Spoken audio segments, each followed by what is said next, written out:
Man, this young lady was amazing, amazing last week. She talked about the energy, your smile, your facial expression. Always be smiling. She says, have your words and have energy behind your words. And when she said that, I was looking down at who were on here and I gave people names that were doing the same thing that she was assistant. We all do. Always have energy with your words. And we are, yeah, and I'm excited about hearing what she's going to say today. Ladies and gentlemen, can we give a warm welcome to a young lady who just decided one day to get up and start moving out of California down to Texas? Didn't know nobody, put the flag in the ground and start running before they even had energy in that area. And when it exploded, it exploded. Because of her, it exploded. She asked Tony Coopers to come down there, didn't know nobody, and took off like a rocket ship, filled the place up. He said he wants to come back again. Last week, she told us she had 26 points and she wasn't satisfied with that. She said, I got to lead by example. And within 30 days, she took her 26 point up to 126 points. So in 30 days, she made a decision to put on 100 more points. And boy, she did it in a great way. So one thing I want to say is this lady is amazing. We love her energy. So without further ado, let's give a warm welcome to none other than Miss Roxann Corralejo. Good morning, everybody. I'm so excited to be with you this morning. It is a beautiful day here in Southern California. It's gorgeous. I miss the hills and the scenery. But first and foremost, before I get into my topic, I definitely want to give it back to you, Mr. Thomas, and just everything that you do. You guys, I don't know if you have the privilege of knowing Mr. Thomas kind of on a deeper level than these calls, but he has reached out to me. He has told me the way that he feels about my trainings and his thoughts. He's uplifted me. He's given me some good advice, made me feel good about myself, and told me that I'm even teaching him. Like what SVP will tell a regional director that they're teaching them? And that just makes me feel so good. That lets me know I'm on the right track. I'm doing something good. I'm doing something significant. And that's what I want to do. And it doesn't matter what level people are. I know some people, they get to certain levels and they're like, oh, no, you're beneath me. Right? There are some people like that in industries all across the board. But Mr. Thomas is one of those who are always uplifting, no matter what position you are, no matter if you're SVP up there with him, and no matter if you're not even CQ, barely starting. So thank you so much, Mr. Thomas. I appreciate you and all that you do for me and everybody, not only on this call, but just nationally, everybody that you reach out to and that you touch. We really do appreciate you. So the first week, I just want to go back because I want to repeat this again. We talked about what? Do you guys remember one word that we talked about? You can put it in the chat. Anybody? I'll give you 3, 2, 1. Before I come out with it is confidence. We talked about confidence. Yes, Jackie Bach. Yes, Trish. So the definition that I chose for confidence is the feeling of self-assurance in one's appreciation of one's own ability and qualities. I'm going to say that again. The feeling of self-assurance in one's appreciation of one's own ability and qualities. And the reason why I want to start with that is because I'm going to shift our minds here in a bit. I'm going to shift our thinking from confidence and what we think about ourselves and how important that is, because it is massively important of how we think about ourselves, because that's how we show up to the world. If we show up hunchback, our head down, very quiet, that's how we're showing up to the world, and people aren't going to want to trust us, especially in a network marketing business. They're going to be like, dude, this person can't recruit a single person. They can't get a single customer. They don't even believe in themselves. So confidence is important in how we show up to the world. And then the second, we talked about commitments. So confidence is a way of being, but so is honoring your commitments. Honoring your commitments is huge. We talked about the 8 commitments that Greg Provenzano had asked us to commit to for success here in ACN. But how many times have we made a commitment to ourselves that we have not fulfilled? How many times did you guys list a regional director date, a regional coordinator date, a point promotion date that you just did not hit, and you still haven't hit because you aren't honoring your own commitments to yourself? If you can't honor your own commitments to yourself, how many other people are we not honoring our commitments to? How many people do we say we're going to show up at 9 a.m. before 9 a.m. Pacific time on this call, but you were trickling in at 9:01, 9:02, 9:03. That's a commitment that we made to be here on time or before on time. How many times do we do that in the real world when we don't honor our commitments to our kids, to our spouses, to our family members, to our customers? Hey, I'll give you a call back in an hour. 3 hours go by, 4 hours go by. So think about that, because that conversation about the commitments that I had last week, the ones that Greg Provenzano asked us to make, goes beyond just what he told us to do, but truly honoring your commitments to yourself and to those we make around us. So now, as promised, we're going to switch gears. So we talked about what we think about ourselves, that commitment and that confidence. But now I want to lead into perspective. So as we're going into perspective, what people think about us typically is perspective, how other people are receiving us, our ways of being. Are we committed? That is one way people are actually looking at us. Are you jumping from company to company to company to company? Or do you talk about ACN and then take a year-long break and then talk about ACN and then take a year-long break? That's the way people are perceiving us. And I was involved in something just this last week, and I kind of want to touch base on something someone said, because it hit home for me, because I'm always open to growing and improving. And we were asked to say something we were committed to, and we were asked to give feedback. And so as you're giving people feedback, one gentleman was taking the feedback, and then he was asked, because you can see by his body language, the way we're perceiving him, his body language and the way he's standing, and you can tell he just wasn't receiving it. And so he was asked, how does that make you feel? And he said, well, I don't care. I don't care what they think. And for me, that was empowering. A while ago, years and years ago, I thought that was empowering. Wow, I'd love to be that person that says, I'm me, I'm here, it is what it is, you get what you get, and I don't care what you think or what you say, and nothing. I've seen people like that, and I would love at that point to be like them. But now, through the growth and through the development, through ACN, everything that I've been through, I look back at situations like that, and my first thought for him is, hey, if you don't care what they think, where's the room to grow? How are we supposed to grow? We want to grow every single day. So as something I perceive to be a massive strength, now today I perceive to be a weakness. These are all perceptions. And we got to figure out how people are perceiving us, how they're receiving us. And sometimes it's an art, because sometimes it's whatever he went through in his life, in his childhood, in his history, got him to feel that way. So we have to decipher how they are, their ways of being, and how they're going to perceive us. And then you go beyond that. Well, if he's not caring what that person thinks, what if that was a customer? He lost a sale, right? If he doesn't care what the customer thinks, and the customer has a thought about who he is and how he's being, they lost a sale. What if it was a prospect? What if it was just another freaking L. Thomas? And he said, you know what, L. Thomas, I don't care what you think. He would have lost out on a lot of money. He's better start caring, right? What if you lost out on a prospect because you took offense to someone saying, oh, no, I don't do that network marketing thing. And you're like, well, what do you mean? Why not? It's the best thing in the world. What's wrong with you? Because you took offense to it, not them, you. They're just giving you their thought because something had happened in the past. So what if he did that to a prospect and he lost an L. Thomas? But dig deeper, what if he shows up that way to his wife? What if she has some opinions and some thoughts, and he is just internally, may not verbalize that he doesn't care, but internally just turns his back because he's like, I don't care. Because that is who he is and how he's showing up. That's probably who he is in his personal life. But what if he shows up that way with his kids? And this is how things triculate. And we got to start thinking about how we're showing up every single day to those people that we don't care about, because we're showing up that way with people we do care about. So just to give you a little example about some ways I was perceived and I was thrown back and I was offended, the first time it really caught my attention was college.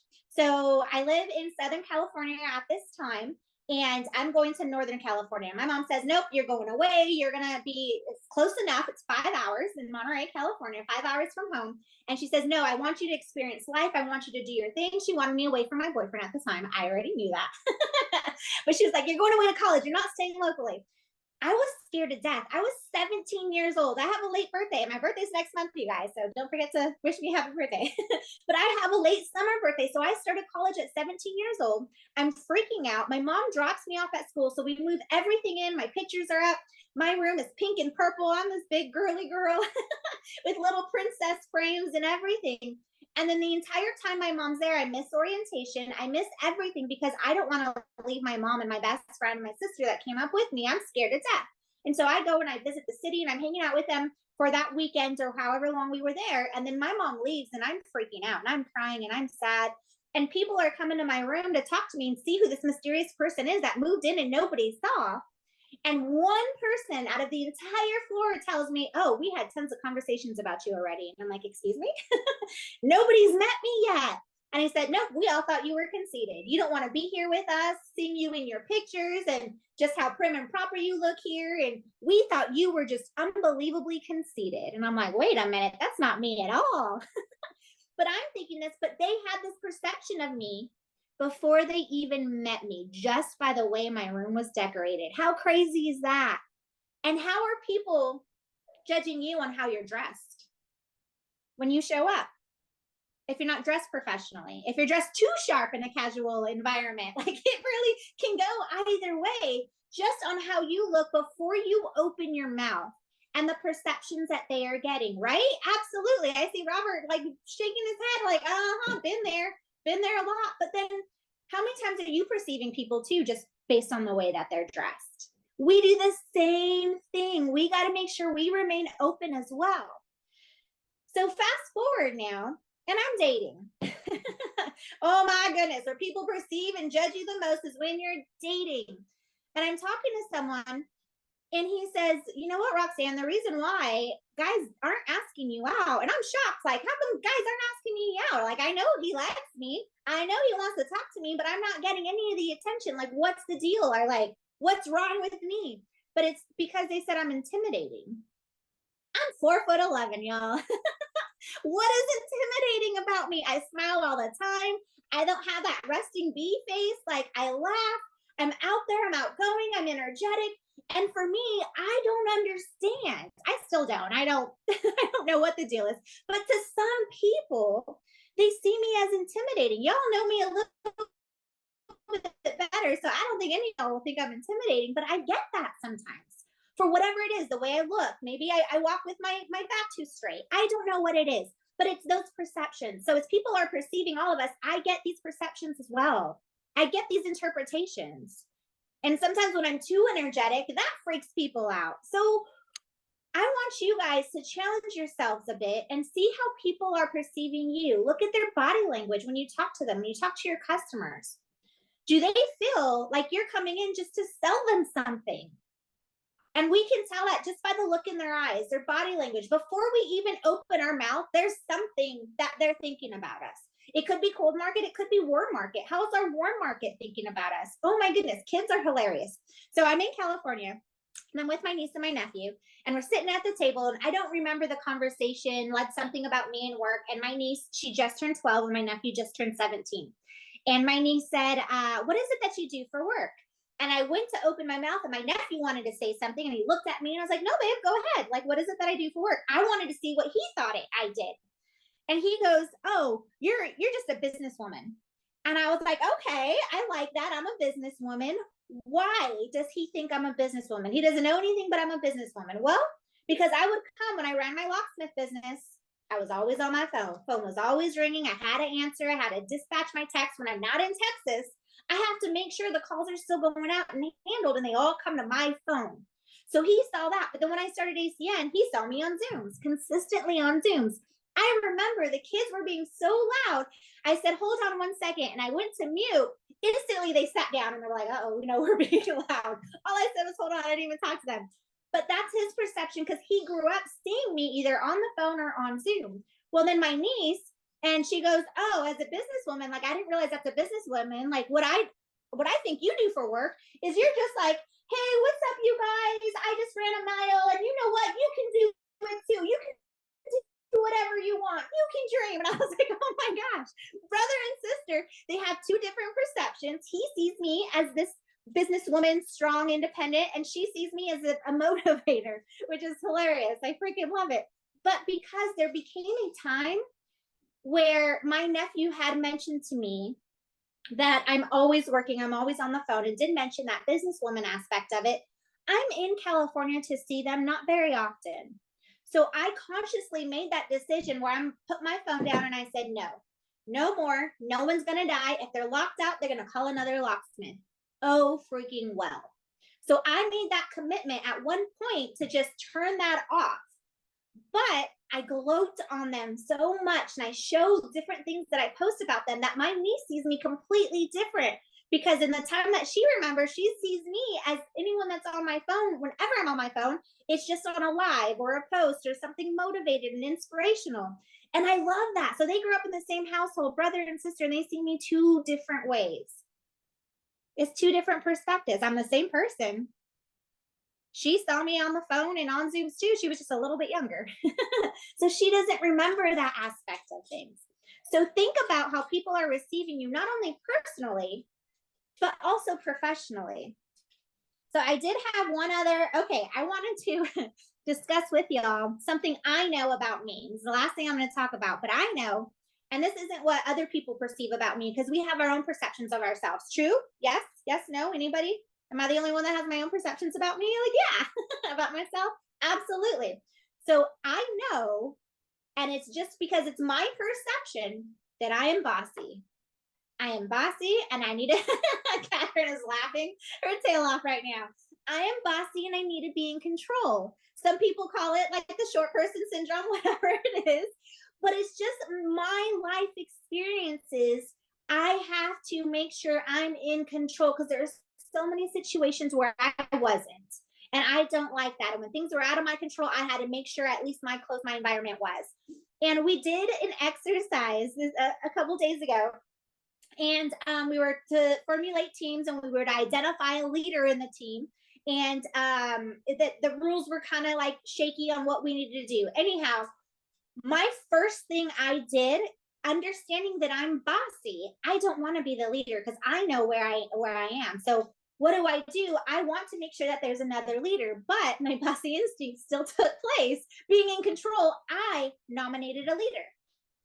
And I said, anybody have any objections? And they said no. Great. So now I'm thinking, okay, I'm doing a good thing. I'm not the leader here, but I'm still taking control and taking charge. So these things are really hard to overcome. So now we have a leader. He's the one that's supposed to deliver our answers to the person coming and asking them. But what happens when they come and ask, and he's asking him, I'm over here whispering in his ear what to say. So now who's taking control, the leader or me? It's still me. And this is something I'm trying to overcome and deal with every single day, because if I see myself as bossy, who other people out in the world are seeing the same thing, seeing me whispering to other people, telling them what to say, because I'm trying to take that back seat. I'm trying to take those reins away from myself. I'm trying to be comfortable being out of control. And that is the hardest thing in the world for me, y'all. And I challenge myself every single day. And that was a challenge to identifying another leader, but I failed that challenge. To myself, I still failed it because I'm still taking control. So identify yourself, or how you're perceiving yourself and you think other people might be, and challenge yourself to be uncomfortable, because it is unbelievably uncomfortable. And last example I'm going to tell you is my nephew. So we're driving and I take them out to, we're driving about an hour away, and he's driving on the freeway, the furthest he's ever driven, and 17 years old. And in LA, the freeways are crazy. We're interchanging. There's 6 lanes. There's a lot going on. If you haven't driven in LA yet, oh my goodness.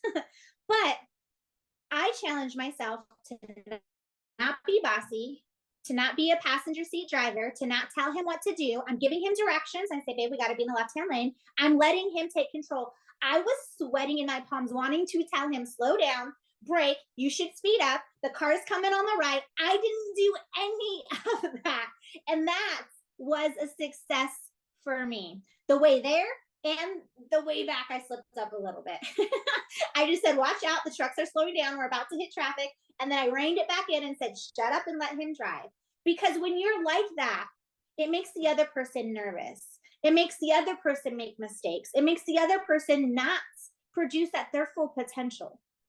So who are you holding back by being these things that you know you are, but because you don't care what other people think?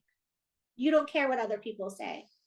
Start caring. I challenge you to care, because this is how we're showing up in the world. And if we want more customers, we want more business partners, we want our relationships to get better, work on yourself. Take some personal development. Write in a notebook, write in a journal, and make some changes. Stop not caring about what the world thinks, because if we want to make an impact and a difference on the world, guess what? They're going to have thoughts about you, and you're going to have to accept them. So that's what I got today, you guys. Going from confidence to perspective, thinking about ourselves and thinking about what other people think about us. And I know it seems like two different ends of the spectrum, but it's the same thing, because the more people are accepting of you, the better our confidence is. So I hope you take these challenges this week, because I'm going to ask you next week if you did. Thank you so much, Mr. Thomas. I appreciate you, and I appreciate this platform, and I appreciate and love every single one of you.